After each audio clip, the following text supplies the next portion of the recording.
Selamat pagi, kiranya rahmat dan damai sejahtera Tuhan memenuhi kehidupan saudara hari ini. Bagi saudara, baik keluarga Jemaat Marturia Lampung maupun yang mengakses program Marturia Ministry ini, yang pada hari ini mengalami pertambahan usia kelahiran ataupun perkawinan, kiranya sukacita memenuhi hati saudara dan menjadikan sukacita itu sebagai pijakan untuk merespon anugerah Tuhan dalam hidup yang dipenuhi oleh kasih dan kebenaran. Pagi hari ini kita akan kembali merenungkan kekayaan firman Tuhan melalui Alkitab.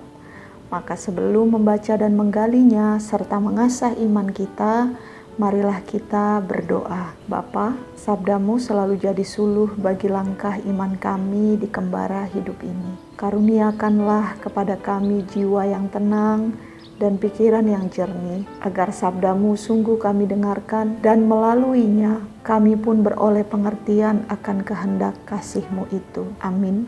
Renungan kita pada pagi hari ini terdapat dalam Kejadian pasal 15 ayat 1 hingga 6 yang menyatakan, kemudian datanglah firman Tuhan kepada Abram dalam suatu penglihatan. Janganlah takut Abram, akulah perisaimu, upahmu akan sangat besar. Abram menjawab, ya Tuhan Allah, apakah yang akan engkau berikan kepadaku, karena aku akan meninggal dengan tidak mempunyai anak, dan yang akan mewarisi rumahku ialah Eliezer orang Damsyik itu. Lagi kata Abram, engkau tidak memberikan kepadaku keturunan, sehingga seorang hambaku nanti menjadi ahli warisku. Tetapi datanglah firman Tuhan kepadanya demikian, orang ini tidak akan menjadi ahli warismu, melainkan anak kandungmu. Dialah yang akan menjadi ahli warismu. Lalu Tuhan membawa Abram keluar serta berfirman, coba lihat ke langit, hitunglah bintang-bintang, jika engkau dapat menghitungnya. Maka firman-Nya kepadanya, demikianlah banyaknya nanti keturunanmu. Lalu percayalah Abram kepada Tuhan, maka Tuhan memperhitungkan hal itu kepadanya sebagai kebenaran. Demikianlah pembacaan Alkitab. Manusiawi sekali bila rasa cemas dimiliki oleh setiap manusia. Seorang Abram, nabi besar, bahkan bapa orang beriman pun tak luput dari rasa cemas. Ada dua hal yang menimbulkan rasa cemas pada manusia itu. Pertama, terkait pada masa depannya yang masih misteri, tak menentu, bahkan belum pasti. Dan yang kedua, karena dipengaruhi oleh pengalaman di masa lalu. Ilmu kejiwaan menyoroti bahwa rasa cemas itu memang kerap kali menimbulkan pikiran yang negatif jikalau tidak dikelola dengan baik. Namun, tak berarti rasa cemas itu harus buru-buru disingkirkan hanya karena dianggap mengganggu. Sebab pada kenyataannya, rasa cemas itu justru memiliki manfaat untuk membangun diri, yang memotivasi diri sekaligus menjadi bentuk pengingat diri.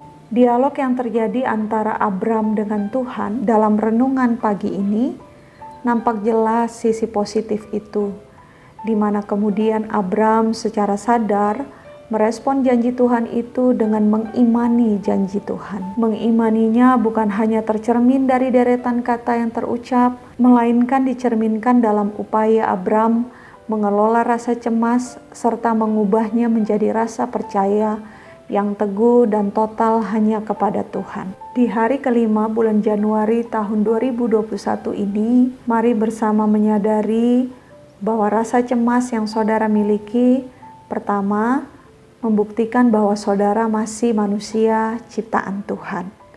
Yang kedua, menjadikan saudara untuk semakin totalitas mempercayakan hidup pada pemeliharaan Tuhan, sebab Tuhan selalu dan senantiasa menjadi perisai bagi orang yang percaya kepadanya. Yang ketiga, menjadikan saudara untuk lebih siap, untuk lebih kuat, merespon setiap rahmat dan berkat Tuhan yang menyempurnakan hidup saudara dan keluarga. Amin.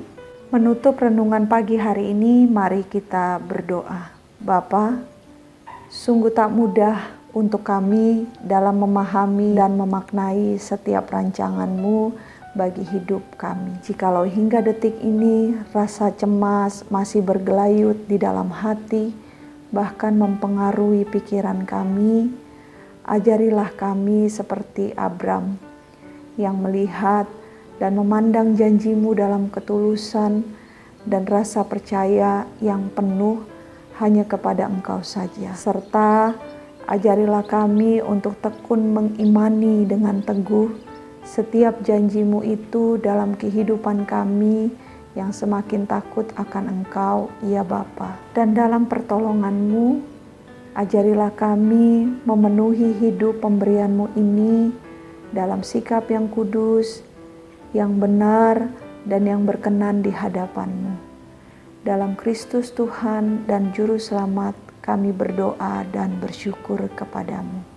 Amin. Selamat berkarya dengan tetap menjaga kesehatan saudara dimanapun berada. Kasih Tuhan melingkupi kembara iman kita semua.